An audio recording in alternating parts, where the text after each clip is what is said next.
Welcome to another episode of the Dreams to Reality podcast, and today we've got a very, very special guest, and his name is Jof. Hi. How you doing, my friend? I'm good, bro. How are you? Yeah, thank you for coming along. No problem at all. Pleasure to be What's here. the longest interview you've probably done? I off the top of my head, I don't even know. I think this might be up there. This might be. I feel like this is going to be the long, in depth, behind the scenes. you know my name, but not my story. You know? Okay, perfect. That's a better intro. Yeah. Okay, so with that said, there's going to be a lot I want to talk about today. Yeah.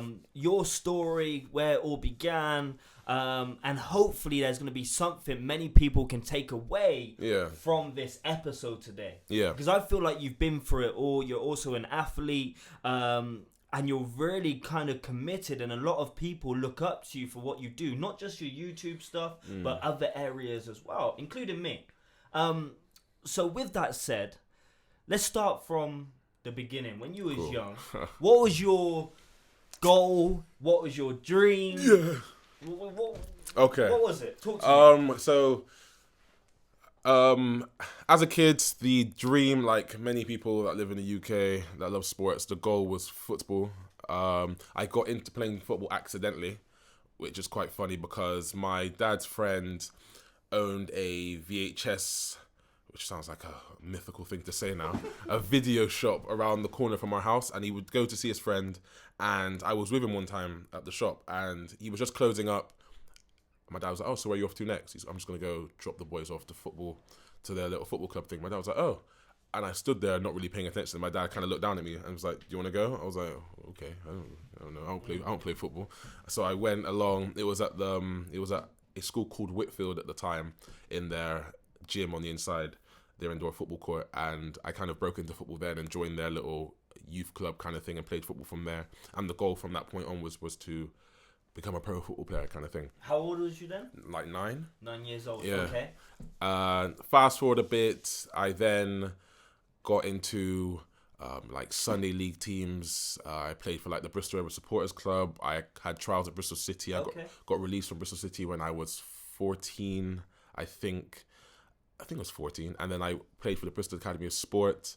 So quite a high level of football. Yeah. And then I had trials at different pro football clubs as well for a few years here and there. And then I kind of decided at the age of 21, like, do I want to continue doing football or do I want to pursue something new like YouTube? And then I made the decision to do YouTube instead. I played football for so long and I wasn't really enjoying it anymore. So I thought to myself, I've done this for so long. I'm good at other things. I'm going to prove it to myself that I'm good at other things. So I decided to...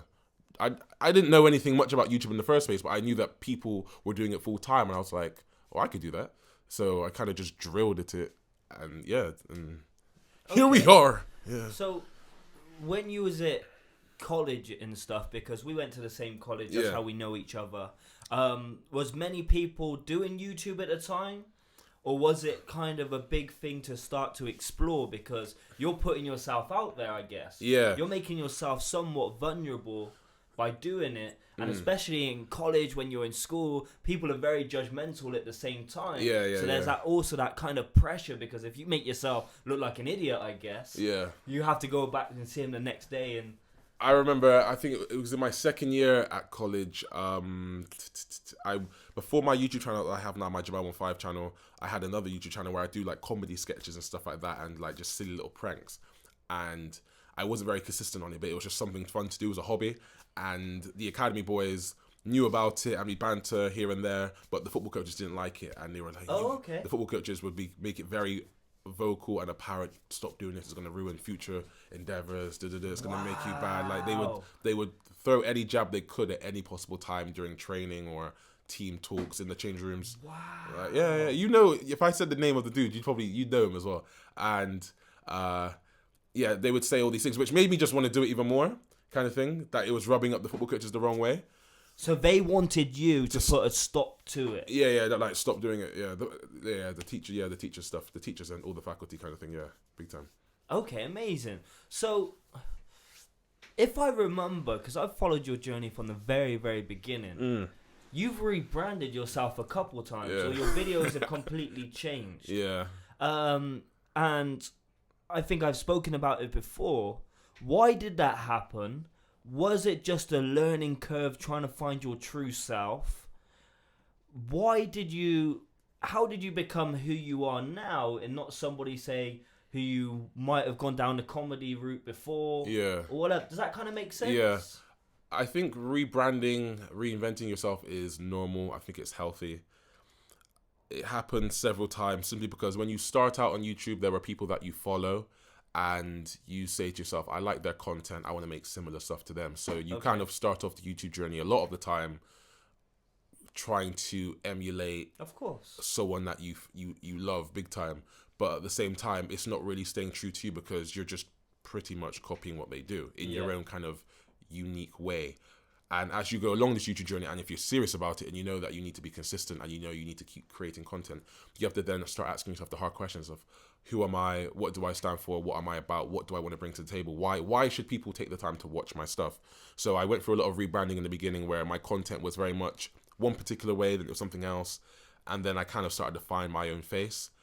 And luckily for me, I won't even say luckily, I think that was the whole point of the rebranding. No one can ever label me as trying to be a KSI or another big well-known YouTuber, because I'm nothing like them and my content screams nothing like them. So I've made it a very apparent, and it's been very important to me to make sure that my identity is my own, and it's not like, oh, I like Jemel, but he kind of reminds me a lot of so and so. Yeah, I got you. Which isn't the case. So, which is funny because when I browse onto YouTube and I just check out other channels that are on the come up as well, I see a lot in the comments, oh, you're trying to be Jemel 15. So, so it's worked out in a good way, because then, people are now watching my stuff and then seeing other people, and then they're seeing, oh, you're just trying to do what Jemel does, or do that, which is a compliment, obviously. So, but that the whole rebranding is you're kind of just trying to find yourself. YouTube's a massive space with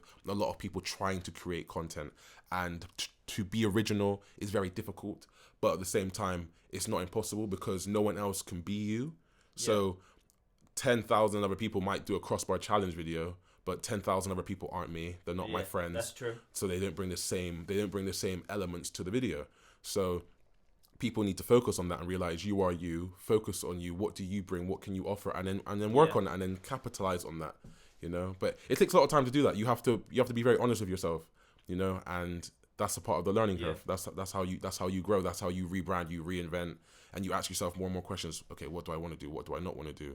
Okay, what's my channel going to be about? What am I not going to go towards? All these kind of questions you need to ask yourself. So because really, what you put down lives for a long time. Exactly. When you put it online, you're not wanting to delete that eventually. That's going to stay there. That's a part of your portfolio, your channel memorabilia. So yeah, definitely. Yeah. Amazing. So it's easy just to say that you rose to the top, because of course it doesn't ever work like that. No. So with that said, when you was going through it and trying to find yourself, you also have a daughter. Yes, yeah.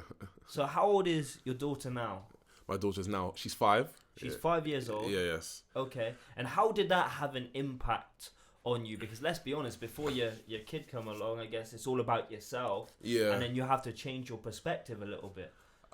Coincidentally, the same time my daughter was born was the same period of time where I was deciding if I want to continue playing football or do YouTube. It was just funny because at the football period of time, I was going on trials and stuff, and I knew if I kept going, I think something would have come, because there'd been quite a few near misses. It was one of those situations where I could smell it, like the right things were happening, and I knew if I just kept going, something would have come at the end of it. It was going down that route. I only say that now because it's the same with the YouTube route. When certain things were happening, the domino effect, things were just falling into place. But at the same time, within myself at that period of time, I wasn't happy playing the sport. I was losing complete interest in football. Okay. And the part of me was like, do something else. You're capable of doing other things, and if you're not happy doing something, regardless of what it is, do something else. So I decided I'm going to stop doing football for now, and I'm going to pursue YouTube. And around that time, my daughter was born, and my daughter was probably the biggest amount of motivation I could ever ask for to do what I do, Okay. kind of thing. And it's funny because prior to my daughter being born and stuff, I would stress and worry about everything. I'm like my mum, I'm just a natural worrier, and you know, really, really bad when it comes to anxiety. But finding out I was having a kid with my girlfriend at the time was the only time in my entire life where I wasn't stressed. For the whole period, I wasn't stressed or worried. And then my daughter being born, it kind of just gave me a boost. Yeah. I guess that's different for everybody, but it kind of gave me a boost and more purpose to pursue the YouTube route. And I feel like if she wasn't there, I don't know what route I would have gone down, because I know I was going to stop playing football because it just wasn't in me. Yeah. So I don't know where, if my daughter wasn't born, I wouldn't know what I would be doing right now, kind of thing. So she played a huge impact on me, just kind of just being tunnel vision focused on, I need to make this work. Okay. You said your girlfriend at the time. Yeah. So is that your daughter's? My daughter's mum, yeah. Okay, so you not together anymore? No, not together. We haven't been together for like 5 years, I think. But yeah, we have a great relationship. We're really good friends.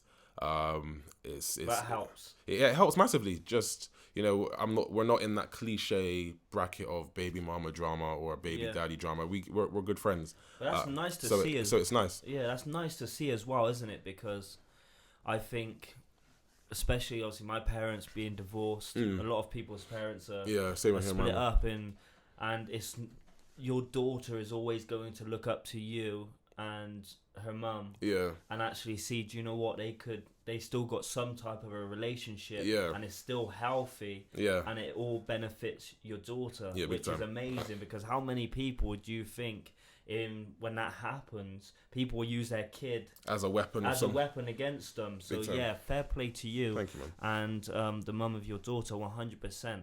So with that said, so it's you got your daughter, you're deciding football, YouTube's not paying at this point.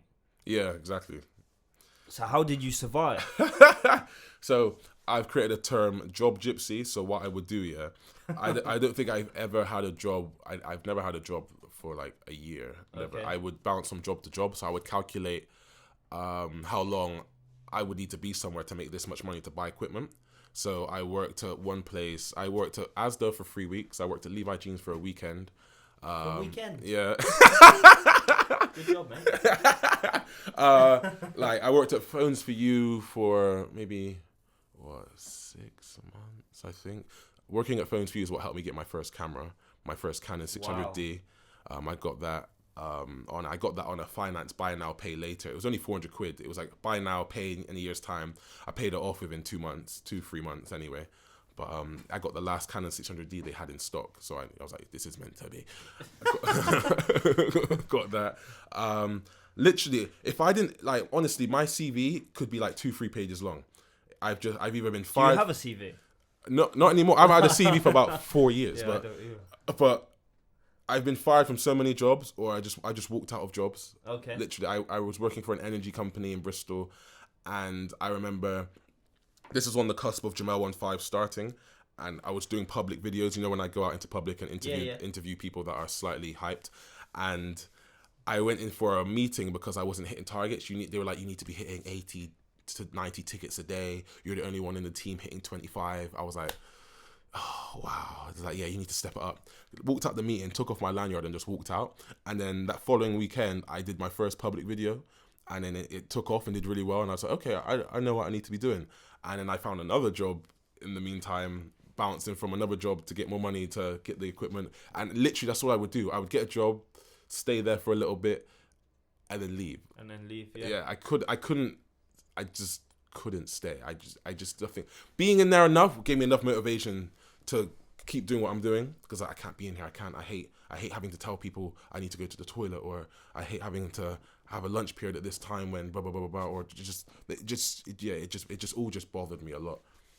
Okay, so be honest. With that said, was it difficult being this influencer on YouTube and online, then go into a normal job? Did people recognize you? No. Or was it just at the start of it? Because I remember one of the videos I watched of you, and this was when I think YouTube was working, things started to take off, and you said on one of these videos that you're part-time working and then you're also part-time YouTube. Yeah. Because at the moment you can't afford to go full-time YouTube. Yeah, Which is still a fantastic position to be in. Yeah. But did that ever happen? Was you ever thinking, I just had enough of this? Or people come in and be like, oh, it's Jemel. Yeah. Yeah.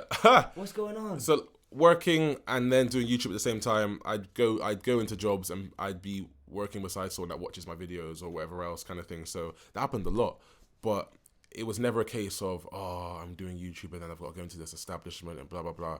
You got to work. You've got to pay bills. You got to do to get to where you need to get to. You've got to do whatever it takes. 100%. So I never looked down on anyone or whatever else. If anything, I have more respect for people that work in offices or working ASDA or blah blah blah, because it's a job. It's a job. You're earning money, you know. Like, so I'd never look at it like, oh, you know, I'm up here, they're down. Like, no, of course not. Like, working in ASDA for 3 weeks was probably like some of the toughest 3 weeks of my life. Of course. That's, stacking shelves is not easy. It's not easy at all. And working in an office establishment is not easy. Doing that 9 to 5 office work, like, a huge respect to people that do that, because that's not easy. You sat at a desk all day. You know, you're trying to watch what you eat, and then they're bringing over snacks and cakes. And is it gonna fall? Oh, it didn't. Oh my god, I thought it was gonna fall. Oh, it literally moved. Technical difficulty. There was, yes. I thought Cam was gonna die. The death by banner. Yeah, the banner was falling, so I stopped my story and safety first. You know, I was trying to look out for Cam. So, you know, thank you for that. We almost lost you today, bro. We're gonna die today. Okay, so with that said, I just want to quickly talk about the whole idea that you had to work, and you said you respect people who work hard in different fields, whether it's ASDA, whether it's an office job, and you had to work to make your dream and your goal happen. Yeah. So for me, when I went fully full-time, self-employed, I said to myself, do you know what? What's the worst thing that can happen? I just go and get a job. Does that make sense? Yeah. Or if I have to cut it down, I'll go work at a petrol station for nights. Then I can still talk in the day. Yeah. I'll do whatever it takes and just building to this point. I did that. I worked 4 or 5 different jobs. I worked nights at Premier Inn at one point. At university too. If anybody thinks it's easy, or they got too much pride in thinking that they shouldn't go out and get a job or a part-time job because they want to chase their dream, what message would you give to them? Does that kind of make sense? Yeah. Because people want to hide the ugly truth. The harsh reality is, you know, you have to dig deep in order to reap the rewards, isn't it? So you have to work. You have to make money somewhere. You still need to eat. You need to keep a roof over your head in the first place. Where was you living? I was at certain times I was living with my daughter's mum, so we were still together. So we in a flat. We had a 2-bed flat. I was living there. My mum and dad got divorced when I was like 16, 17 years old. My mum... Oh, you was quite old. Yeah, so mum and dad, they got divorced when I was 16, 17. Me and my brother, me and my younger brother still lived in the family house for a little bit. But then we moved out. I moved into my daughter's mum's house at the time and lived there for a bit. And my mum now lives in Toronto. Oh, does she? Yeah, so she lives in Canada now. My older brother does as well. Which is dope. So I've got somewhere to go. I have to pay for accommodation. Smears there as well. Yeah, exactly. So there was that, and then after me and my daughter's mum broke up, I moved into shared accommodation, shared house kind of thing. Simple, easy, just bang out videos wherever I need to. Kind of just simple stuff. Just trying to keep expenses, just rent and stuff low. Yeah, pretty much. But going back to your question before. If you need to work to pursue your dreams, then work. You need the money. Money is a tool. And it might be the most chased after, a most demon-like tool known to man. But, you know, it gets you to where you need to be. It helps you get the equipment you need. It helps you get in front of the right people or whatever you need the money for. It's a tool. So if you need to bust your ass and get 2 or 3 jobs, then get 2 or 3 jobs.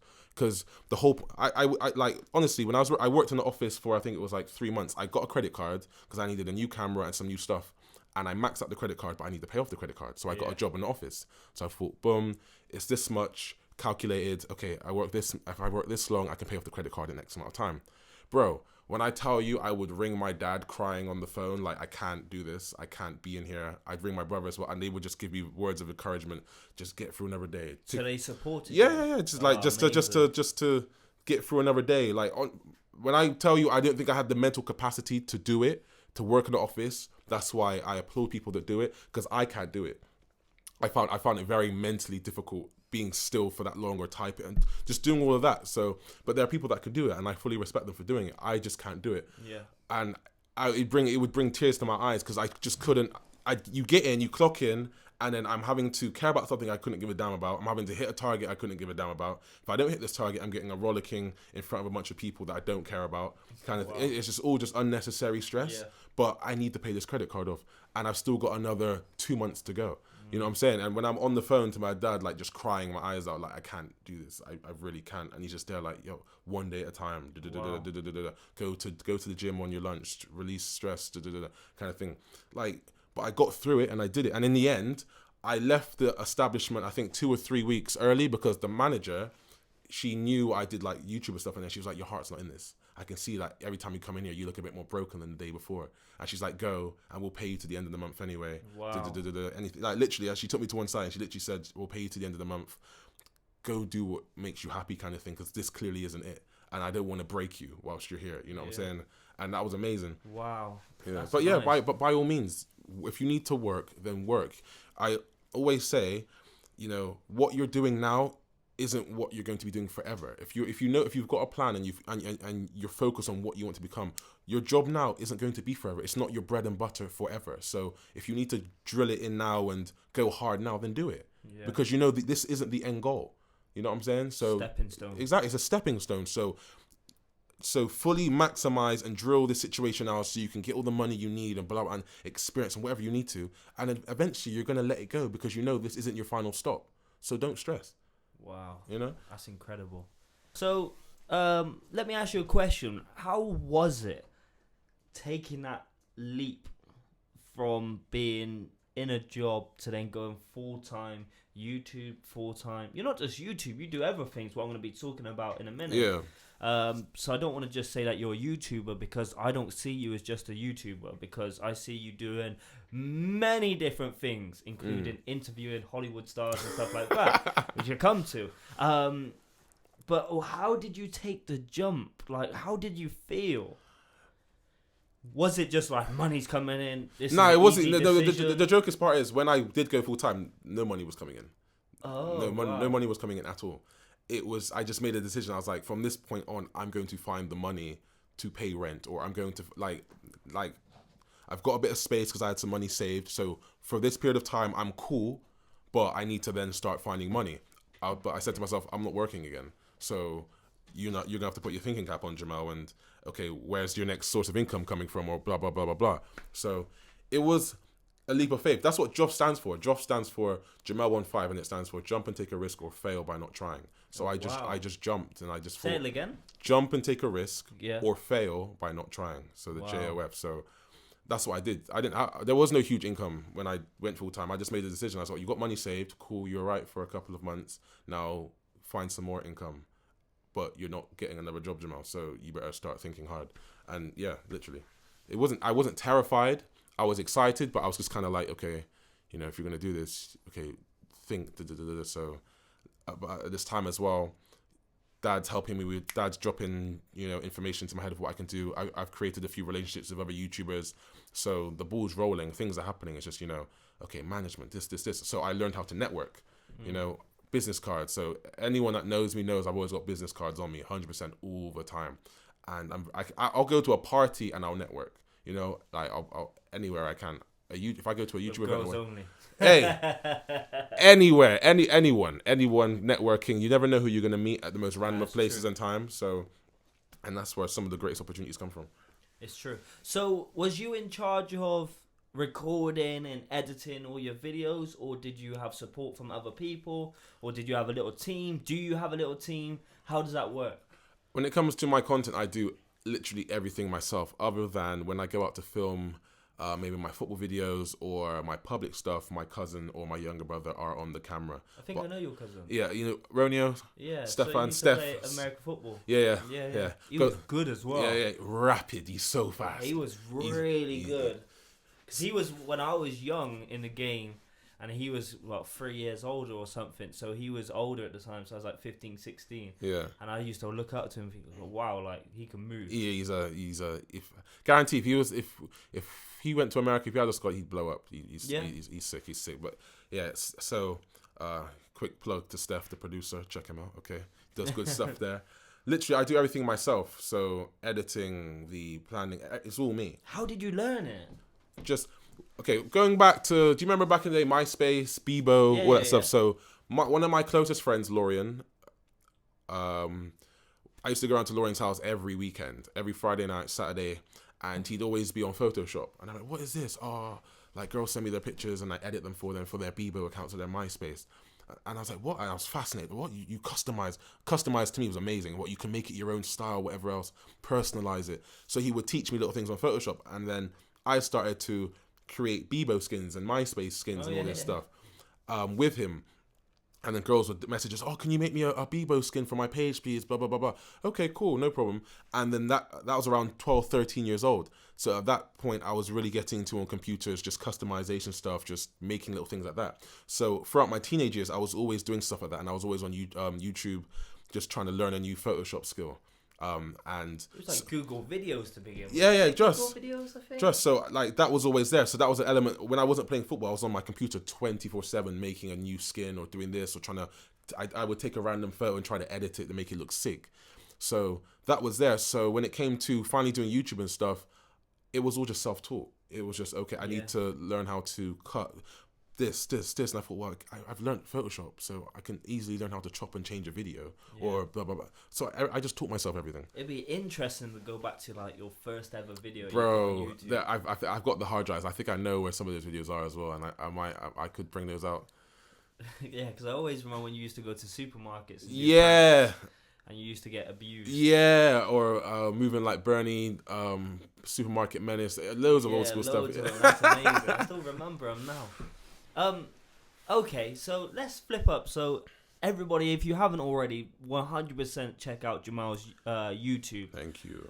But let's talk about other things you do. You do quite a lot of sponsorships. Mm-hmm. You also do a lot of interviews. You just seem to be absolutely everywhere. Just doing things. I've seen you interviewing UFC stars. I've seen you Hollywood stars. The most recent one, I've seen Michael B. Jordan. Yeah. Talk to me. How did that come about? So that they contacted me about that, I think back in September, and at first I was kind of like, okay. Is it the dominoes effect you was talking about? Yeah. What I live by many sayings. I think I'm pretty sure you probably do as well. Many different quotes in your head. So like, I'm a motivational speaker. Why would you think that? like one of them is fail to prepare to fail. One is if you stay ready, you don't have to get ready. And the harder I work, the luckier I get. So as soon as he must have been to one of my tours. So like, I'm working and things are just happening, and as like the domino effect, you keep working, keep your head down, emails start coming in. I get a lot of emails. Some of them are just junk, just standard, just BS, and then some are legit stuff. But sometimes when they're too legit, I have to reply back like, okay. Am I being trolled? Or whatever else? Because I don't get much troll emails anyway. So, but they emailed me, I think it was around mid-September times, and I was like, I'm the kind of person, until it happens, nothing's happening. Of course. So until I'm there, like I don't talk about plans anyway. So if someone asks me, I've got nothing going on. Like until you see the end product, it doesn't exist. Okay, that's interesting. Kind of thing. So why is that? Because in this line of work and stuff, things tend to fall through last minute. You could be all ready to do something for tomorrow, and then change of plans, blah blah blah blah blah. And this thing you've been hyped about for so long, and you've been prepared, and it just falls flat. So I don't tend to get excited until I'm in the middle of it and I'm right there and it's happening. I'm like, cool, this can't get cancelled now because we're live. It's happening. So I kind of, until something happens, it doesn't exist to me. And they were like, do you want to do this in October or November kind of things? They got pushed back again. I was like, yeah, they're probably going to cancel this. Yeah. And then it happened. And yeah, they reached out to me and they said they like what I do on YouTube and they've seen my Instagram and stuff. Would you mind? And I was like, yeah, of course. Yeah, let's do it. Okay. What, is he gonna interview me? Yeah, trust, exactly. And it was amazing. It was a crazy experience. I didn't realize at the time as well, I was like priority. So when I went in there, I was the first person to interview everyone, which was really dope. I didn't know that. So they're not tired. They're not tired or anything. They were all they're ready. You know, everyone was very friendly, and it was just a very good vibe. Like Michael was great, Florian was great, Steve was great. Tessa wasn't available till the next day, but then the next day I had other work, so I couldn't interview Tessa. But it was a great experience. Like it was surreal. I'm there looking at him, asking questions, locked in. Like I'm just like, this is mad. Yeah. Did you think like that? Did you? Yeah, I was there. I was beyond. Like you get to starstruck, and then afterwards you're just chilled. I was like, cool. I was like, all right, calm. Let's handle business and let's just get this sorted. So did you feel like in your element though? When you was doing the interviews, did you feel like the setup, even like now, do you feel in your element when you're doing stuff like that? I feel like I'm in my element when I'm allowed to be myself. Okay, I got you. So I was allowed to be myself. When I can be myself, I'm always in my element. Like I'm chilled. I can, I'm not required. It's just natural. It's just authentic. So I was completely chill. We were talking before the camera started rolling, and then the camera started rolling, and the conversation just continued. We were cracking jokes, and it continued after, because you had a small amount of time with each actor anyway. So yeah, and other than Michael B, Florian as well, who in the Creed film is his opponent, great guy as well, just amazing person to speak to, and I had a lot of time for me before we even started filming, or even before I walked into the room. Wow. And then afterwards as well. So we were talking a lot about football because he's a Bayern Munich fan, and we were talking about training and things like that. And yeah, amazing guy. So I'm yet to put his interview up on my IG, but I'm going to do that as well. But yeah, it was a great experience. Wow. So even in that whole kind of experience, I guess, what you just said is you feel comfortable when you can be yourself. Yeah. Does that mean people approach you and ask you not to be yourself? Or do they try and direct you to be something, if that kind of makes sense? And why is it important to stay true to yourself regardless of what direction you decide to go in? Good question. I think I think it's important to be yourself, but a lot of times you can get brands that will holler at you and ask you to do a particular job and stuff. And I think a lot of YouTubers or influencers online can probably vouch for this. They'll actually come on board to do a job, but then they want to, okay, but can you not do this? Could you not do this? Can you not do this? It's kind of like, well, you've asked me to come on this for a reason, but then you don't want me to be myself. No. So then I'm already uncomfortable. I already can't relax. And that takes the fun out of whatever cool experience it is or whatever else. And yeah, I'm not going to name drop brands that have made me feel like that or whatever else. But a lot of the time that does happen. Yeah. And I think it's important that you be yourself, and no matter what you're doing, because then you bring the best out of yourself. You bring the best to whatever it is you're doing. So being yourself and being authentic and just doing that, it helps. It helps everyone. It helps if you're working with a brand and they say to me, like, I know recently I did something and they were like, yo, Jemel, literally, we haven't got you for long, but just be you. We've called you just be you. And I was, and they were like, yo, this is great. Yeah. I was like, are you sure? Do you want me to do this? No. They're like, yo, you being you is what we've actually. And I was like, that's calm. And we knocked out the park in less time than they thought. They had me there for like, oh, we need you for 2 hours. We done it in like 45 minutes kind of thing, because they were like, just be yourself. So I was able to relax, read their lines that they needed me to do or whatever else. So being yourself is very important. I bet it's quite hard though as well, especially if people are trying to make something happen. And that's what happens when a lot of young influencers, people who are just coming into different industries, they're really vulnerable because brands might come up to them and chuck some thousands of pounds at them. Yeah. And at this point, they feel this is amazing. Yeah. But they don't actually realize what they're signing up for. Yeah, big time. And actually how damaging it may be for their personal brand, I guess. I think one thing you need to learn to do is learn to say no. Of course, when you're starting out and stuff, you've put your email out there for business inquiries, hit me up, and then you're going to start getting emails. It's just inevitable. You're going to get a decent following, and then people are going to start contacting you. But you have to learn to say no. A lot of people will just throw, can you do this for us? Can you do that for us? And they'll just throw you free stuff. Yeah. But you have a mouth. You need to eat. You have bills. It's all great receiving a free PlayStation once in a while, but, you still need to pay for the gas and electric. So, you know what I'm saying? So what happens do you feel obliged to post something out? when somebody sends you free clothes or? No, no. That's just me personally speaking. I'm very I'm ruthless like that. You know, it's one of those things. Business. It's business at the end of the day, isn't it? And businesses contact you personally or someone else because they value what you do. They value it to the point where they're like, "Can we use you for something we are doing?" Okay, cool. Are you going to pay me? No, but we'll give you something for free. Well, the company you work for now, if they said to you, "Yeah, you're great at analytics. If we didn't pay you, but we gave you this instead, would you still come into work?" Well, no. Yeah. So why is it any different over here? Come and paint my house. I'll give you some paintbrushes. Yeah, exactly. So you have to learn to say no and stand up for yourself. Yeah. And once if God willing, all things go well for you and you get yourself into management stuff, someone will then fire on all cylinders for you in that area instead to make sure you get paid and whatever else instead. It's crazy that in this line of work people think you'll just do stuff for free. Like you can't. There are certain jobs that you'll do. Don't get me wrong, where you'll be like, you know what, this is a crazy opportunity, and if I do this really well, then I know the next stuff might be paid work and whatever else. It's all very subjective, but there's a fine line, and you have to be very self-aware. As well, it's business. Like you said, it's business. Your personal brand is a business. Of course it is.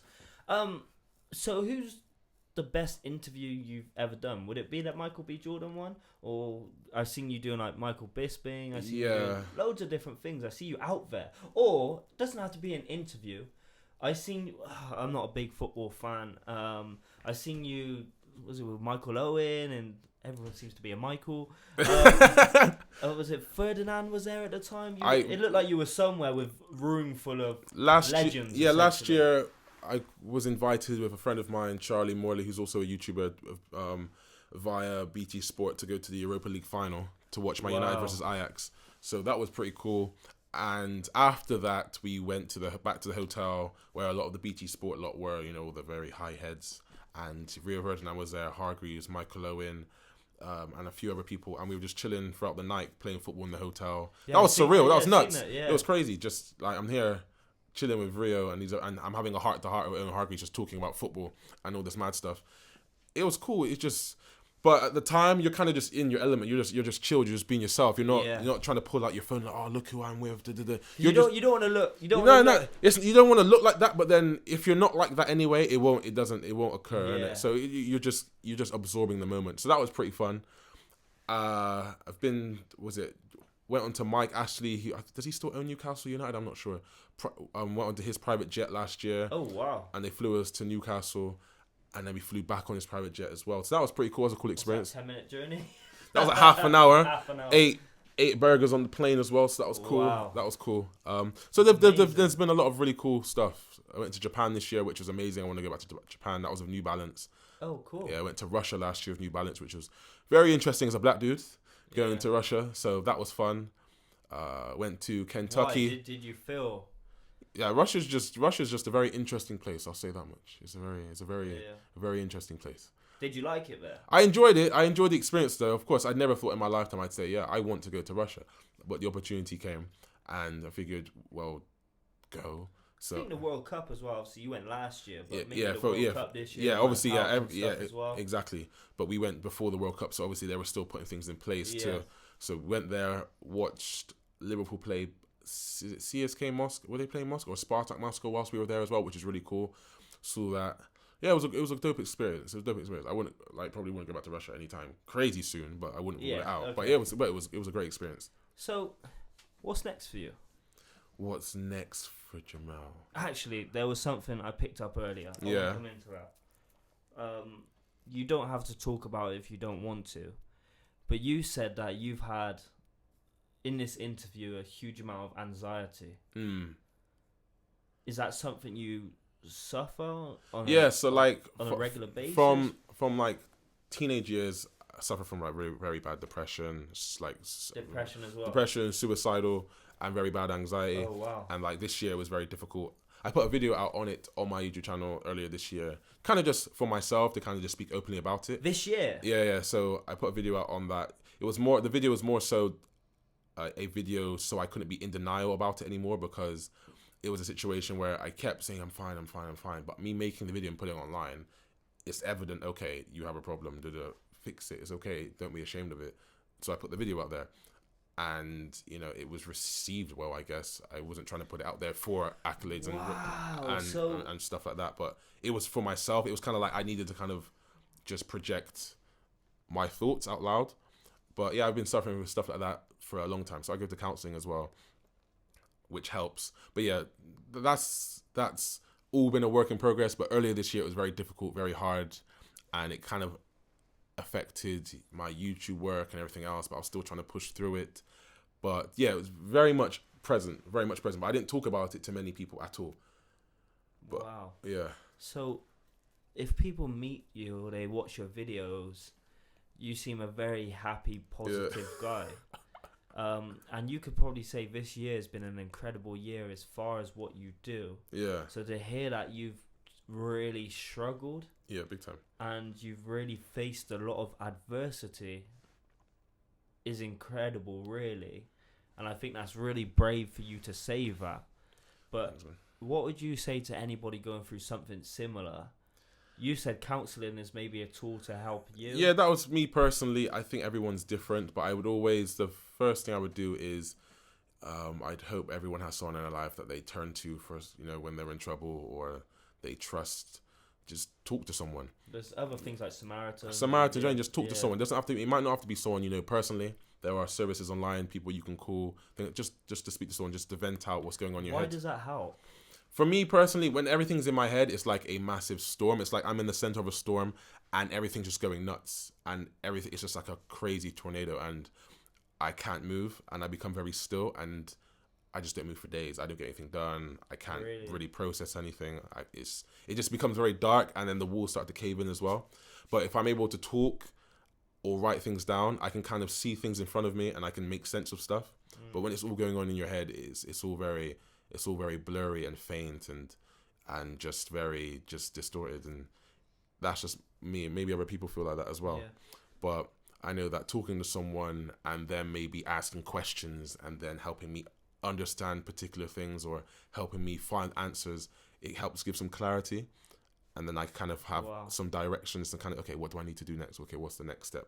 You know, life is a team sport. And I think too many of us nowadays feel like no one else will understand our problems. Just saying I'm fine is cool, or handling everything yourself is the right way to go, when it isn't, because you achieve more when you work with others and you learn more possibly about yourself when you interact with others. So you shouldn't feel ashamed by asking for help. You know, you can't, what's that old saying? If you want to get somewhere fast, go alone. But if you want to get somewhere and make it last, you go there with other people. I can't remember what they're saying exactly, but yeah.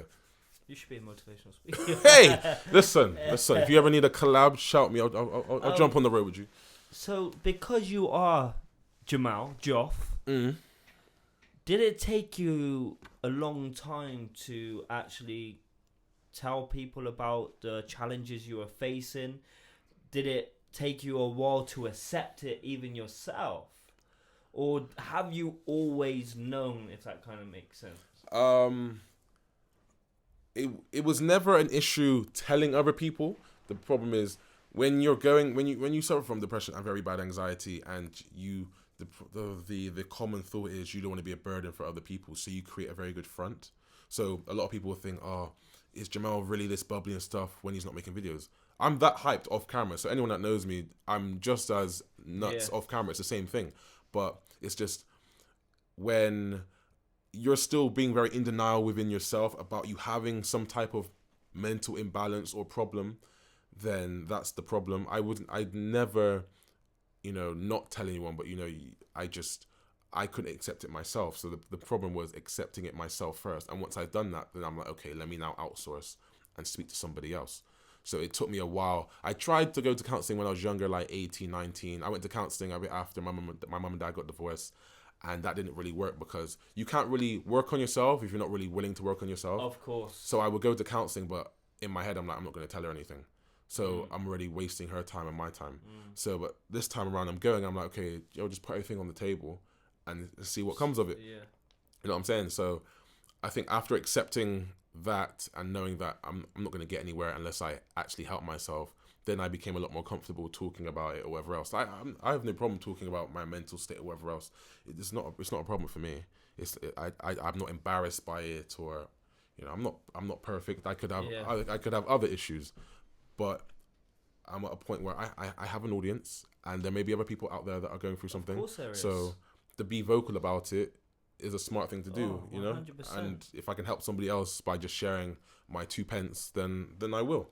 I'm gonna ask this on every single interview I do. If you could sit down with 3 people, dead or alive, famous, whatever, who would your 3 people be? On the spot. Will Smith. Okay. Will Smith would be 100%. This is before he even blew up on all social media, because now he's killing it. I'd say so. Will Smith. He didn't have Instagram, did he? No. And then who shouted him out? Justin Timberlake, and then told everyone. And he's just taken off. Wow. So Will Smith would be one person. I'd then sit down with. Who else would I sit down with? Will Smith.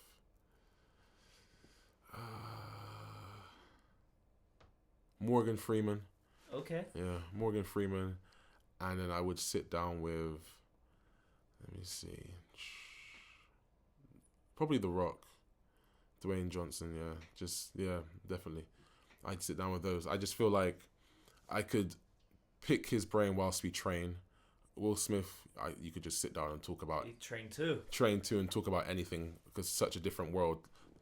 And then Morgan Freeman, just to hear Morgan Freeman talk in person would be mad. And I just feel like he would just be so he'd be so in tune with life experiences, and he'd have quotes coming out of like everywhere. So I'd be just there listening, mouth shut, just ask a question, just sit there like. Yeah. Okay, perfect. So where can people find you? You can find me on YouTube at youtube.com/Jemel15, or you could just type in JOF and I will show up first there, which is quite cool. You can find me on Instagram at JemelJOF. You can find me on Twitter at Jemel15. I'm on Snapchat as well. It's very much easy now because he's verified. So just chucking that one out. Yeah, I didn't even realize. That. Just, if you see the tick, you see the tick. You know, it's just there, isn't it? Okay, perfect. Once again, guys, thank you so much for tuning in and listening and watching this interview. Make sure that you subscribe on our channel and also follow us on social media. Anyway, until next time, peace.